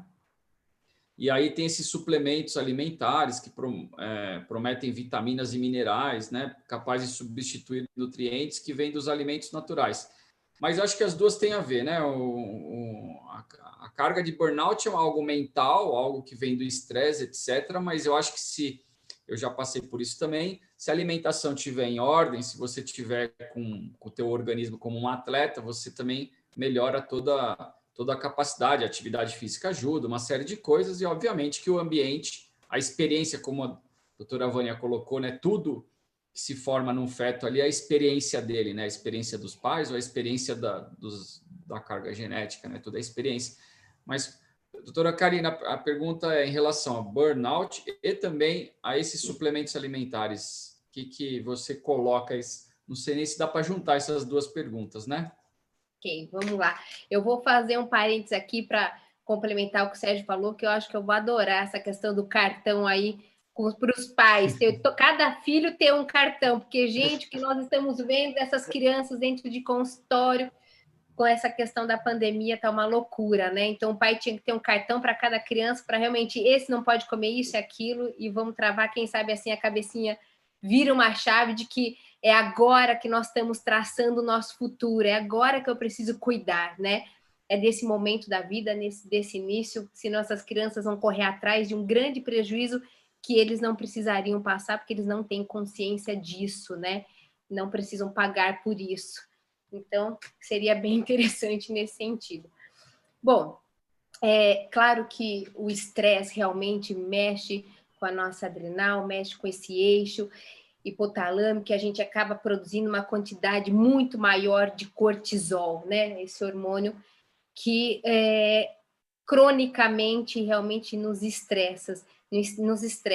E isso desequilibra as nossas mitocôndrias, a gente entra numa falência mitocondrial e a gente deixa de trabalhar como deveria, porque essa organela, ela produz muitas energias, elas estão presentes em todas as nossas células, o nosso cérebro precisa da ativação dessas mitocôndrias para poder trabalhar. Então eu começo a ver desequilíbrios muito grande em cima disso, né?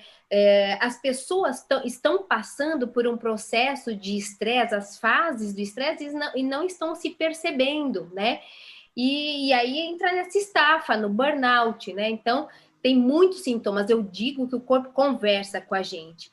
A gente está no piloto automático, não tem um manual ali de instrução para nos avisar, olha, cuidado, né? Talvez se você está fazendo exercício físico e fica pior dessa atividade física, é porque essa mitocôndria não está trabalhando como deveria, você já está entrando num processo de estafa. Então, o nosso corpo vai mandando muitas mensagens para a gente. E eu preciso, sim, reconhecer isso. E vou puxar sardinha aqui para a nutrição, porque a gente sabe que fitoquímicos, esses compostos bioativos, né, como o resveratrol, que a gente comentou, a antocianidinas, presentes nas cores dos alimentos, presentes nos alimentos que vêm da natureza, que vêm da terra, ajuda nesse equilíbrio mitocondrial. Ela precisa de nutriente. Nós somos formados por células. Cada célula do nosso corpo precisa de 45 nutrientes diferentes para funcionar. Então é assim, gente, faltou nutriente para a unha, para o cabelo é uma coisa, para um órgão vital é outra. Um dia que você não se alimentou corretamente é uma coisa, um hábito alimentar ruim é outra. Uhum. E para fechar, então a nutrição pode ajudar? Sim, porque são nutrientes que dão sentido às ações das nossas células, das nossas organelas, das nossas enzimas e tudo mais. São cofatores para tudo isso, né? Agora, legal. Em relação à suplementação, né? Eu vou fechar com uma frase de um grande professor que eu gosto muito, Fabrício Assini, que ele diz que o suplemento é o vento que sopra a favor daquele que já aprendeu a importância de pedalar. Então, primeiro, gente, vamos olhar para o prato, vamos comer aquilo que o corpo precisa, porque jamais a gente vai conseguir, talvez, em apenas uma cápsula, colocar tudo que o corpo precisa, né?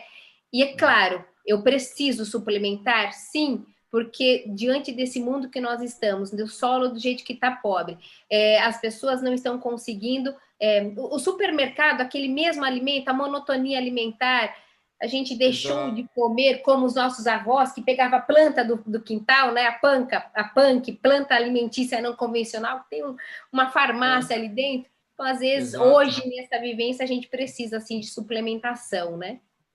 Talvez o que está acontecendo hoje no mundo das notícias, das mídias sociais, das fake news, né, que nós estamos aprendendo a lidar com notícias. Há 10 anos atrás, a gente só consumia a Globo, né?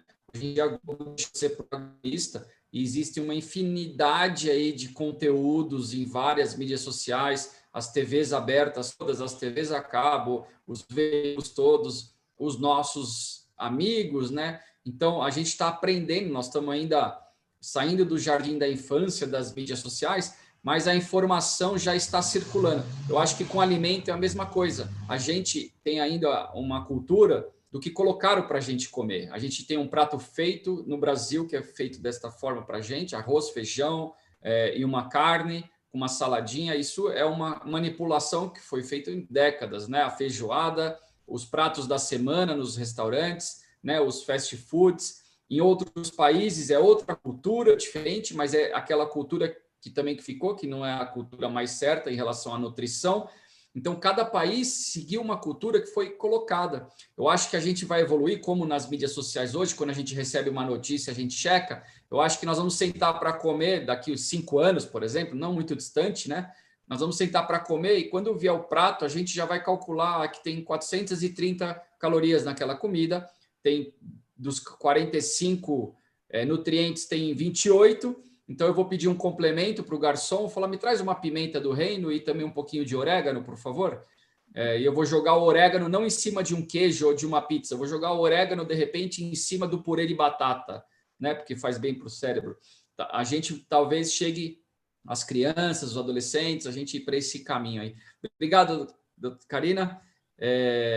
Só fiz essa complementação. Eu vou fazer a pergunta para o Sérgio, que nós estamos encaminhando aí para os últimos 10 minutos, e depois dessa pergunta para o Sérgio, eu vou pedir para o Sérgio tentar responder ela de uma forma objetiva, porque eu gostaria de ouvir uma pergunta, né, dos 4, aí o Paulo até me pediu isso aqui. Então, vamos lá, Sérgio. Usar o gatilho mental, Sérgio Cabral Cavalcante, né? Podemos usar o gatilho mental para colocar em prática bons costumes? Né? Alguma dica para conseguir fazer um bom uso desse gatilho, apesar de estarmos sendo manipulados pela quantidade de conteúdo que nos cerca? Agora, antes, Sérgio, de você responder, chegou uma pergunta também do YouTube, que eu não li, que também tem a ver com o Sérgio. Sérgio, tem algum laboratório no Brasil que decifra nossa DNA? Se sim, qual seria? É o André Marques que perguntou. E uma outra pergunta do YouTube, que eu tinha esquecido de mencionar as do YouTube também. Qual será a idade máxima de um ser humano diante dessas inovações? Também para o Sérgio, tá? Quem perguntou foi a Juliana Laxe, do YouTube. Okay. Então, assim, se você não lembra das perguntas, você me fala. Eu estou biohackeado, minha memória está boa. Olha só. Bom, tem um lab aqui no Brasil, é um serviço novo, ele chama, pesquisa no Google por Full DNA, certo? Você vai receber esse envelopinho e dentro o instrumento para fazer a amostragem epitelial, e eles fazem essa análise, disponibilizam em internet, enfim. O que eu usei foi esse aqui, esse Full DNA.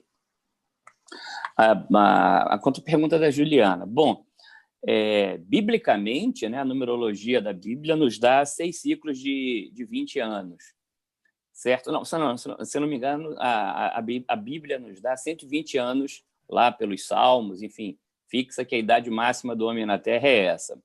Kurzweil acha que já nasceu o bebê que vai viver mais de 400 anos. Historicamente, a gente tem quem já tenha vivido 900 anos. O que acontece é que, na atmosfera primitiva, extremamente rica em oxigênio, possivelmente essas lendas e esses mitos, ou esses relatos, possam ser verídicos e possíveis. Mas a nossa taxa de poluição tem reduzido a nossa taxa de oxigênio. Então, ao passo que a longevidade tem aumentado, e é muito curioso, porque a gente fala de péssimos hábitos, comida ruim, tudo isso, e estamos vivendo mais. Você pega a China, é fritura. Eu tive 10 vezes na China. É uma alimentação que agora até está mais conhecida pela internet, bem complexa, você vê salto viral interespécie, como possivelmente aconteceu com o Covid, e a raça humana vivendo mais. Então, a minha tese aqui é que o software, o nosso desenvolvimento de Homo sapiens de 200 mil anos para cá, o nosso software o nosso entendimento do meio ambiente, mas aí é uma coisa realmente assim, neural. A nossa capacidade de observar o meio ambiente e mandar uma mensagem para o corpo, isso ainda não é muito decodificado, tem promovido a compensação de todos esses maus hábitos do ponto de vista naturalista, né, do desenvolvimento do nosso programa original, que o nosso programa original tem trazido. Então, exercício, por exemplo, extremamente artificial a gente falar, como o doutor Tiago tem colocado, que nós podemos fazer exercícios para melhorar nossa saúde. Isso é artificial. O único exercício natural que a gente tinha era correr atrás de uma presa e subir numa árvore para pegar uma fruta. Então, é tão biohacking, é tão artificial do ponto de vista da evolução humana ir a uma academia de ginástica, quanto você implantar um dispositivo de sensoriamento. Uhum. Então, eu acredito que há uma camada nova que está surgindo, que a gente precisa entender, que é como o cérebro cura o corpo, certo? Que é se a gente consegue usar os gatilhos mentais para boas práticas, né? Exatamente, vamos chegar nisso. Vamos chegar nisso. Então, existe algo, né, quando a gente compara a raça humana com outros animais, a maioria das espécies estão milhões de anos aí sem sofrer uma modificação. A gente só nos últimos 200 mil anos arrumou solução para tudo, para alimentação, para tudo. Então, existe um algoritmo bem baixo nível dentro do cérebro, bem límbico, que faz com que a gente consiga dar instruções para o corpo. Isso, eu acho que é um processo, inclusive, natural. A coisa vai começar a complicar quando você, por exemplo, pega o processo de geração de célula-tronco, que é natural, né? Nós temos algum nível de reparação no corpo humano, e você começa a acelerar esse processo através de técnicas extracorpóreas, culturas in vitro e assim por diante. Então, essa conexão vai ser um campo fantástico para o desenvolvimento e sobrevivência da sociedade. E esse é um dos motivos que me levou a cair no programa espacial do Google Lunar X Prize, porque eu acho que essa evolução da adaptação humana vai ser fundamental para os nossos próximos passos fora da Terra. Não, tranquilo.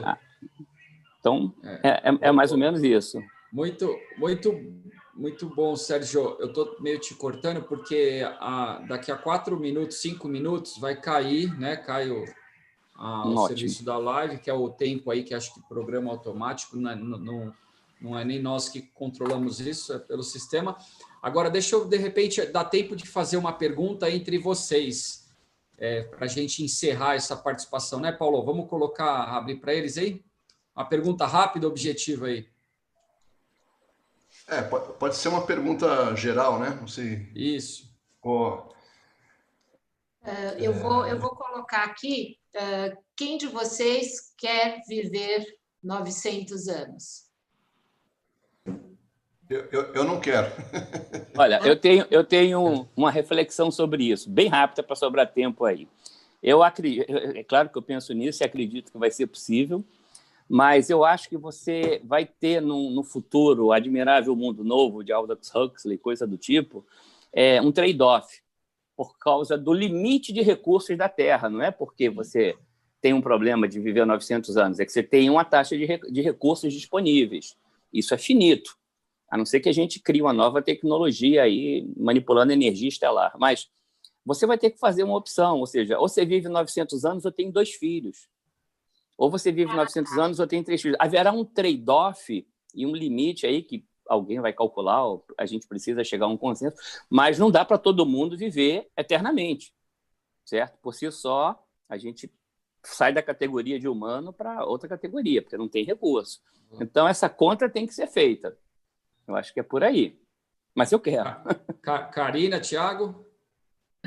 Eu fiquei pensando, quando ele falou viver 400 anos, eu falei 400, 900, falei, Jesus, será que eu quero viver tanto assim, né? Não sei a resposta não, gente. Deixa eu evoluir aqui nesse mundo primeiro. Doutora, o problema de viver 400 anos é as memórias negativas que a gente propaga. Se a gente conseguir esquecer as coisas ruins, tá feito. Vamos para 400 anos. Esse é o desafio. E aí, Tiago? Teu áudio mutado aí, Tiago. Eu concordo com o Sérgio, viver 400 anos, mas sem memórias negativas, porque senão é complicado. Já viver 90 já é complicado, imagina. A Vânia 400. já falou que não dá, não. Você vai ter que decidir, então. Então, você não quer viver 900. Não precisa disso tudo, não. Então, ninguém quer viver tudo isso, hein? Aqui na live, hein? E você aí que está nos assistindo, põe no chat aí do YouTube quantos anos você quer viver. Rodrigo, queria agradecer a todos aqui, a doutora Vânia, a doutora Karina, o Sérgio, os dois Sérgios, né?